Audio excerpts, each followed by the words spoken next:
Cammon Rental here, Blue Fire Studios. We're shooting on the Epic today, first time, kind of fun. What I really enjoy is how small it is compared to the red one. Obviously, that's a big, huge difference. We didn't have too many complaints. The couple things we did notice with this particular configuration anyway, it has the V-mount battery on the back.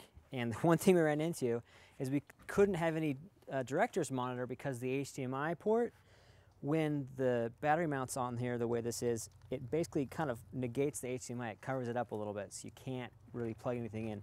If you had some kind of a hinged HDMI in there, you might be able to weasel it in, but I'd be nervous kind of just with the whole connection and the way that you'd probably be jostling it around.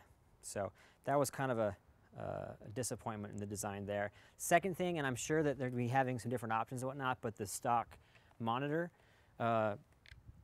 being a touchscreen and stuff, very proprietary, but it's a little bit hard to see when you're a short guy like me, and you end up going top sticks on your tripod here. You can't really maneuver the monitor as well to see what your shot is, especially if you're on this side of the camera, if you have an operator versus a director, whatever. You're kind of limited there, especially if you don't have a director's monitor. But other than those two things, we had a pretty good time. The startup time is freaking amazing. It makes up for a lot of things, I guess. It's about 11 seconds. So we didn't do a lot of waiting around for camera. And we'll see picture-wise. We'll take it back and plug it in and look at it. We're excited to see what the 5K looks like. But there it is. There's the Epic, the lovely Epic. Ta-da! So there you go. Okay, so I think I'm still rolling. Okay.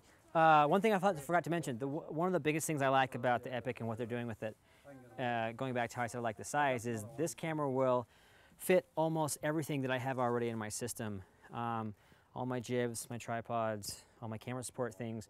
The camera's small enough and light enough I don't have to worry about upgrading all of my equipment to compensate for it. A lot of people are shooting on DSLRs now. They're way lighter, but all my stuff goes back to kind of more of the Beta Cam, a little bit smaller area where the cameras were a little bit bigger, a little bit heavier. So this is right on par with all of that gear, which is really nice. Whereas the Red itself, the Red 1 was a lot heavier. You had to have, you know, my jib probably couldn't do it except for in the shorter mode. Sticks were maxed out. Oh, we're knocking things over.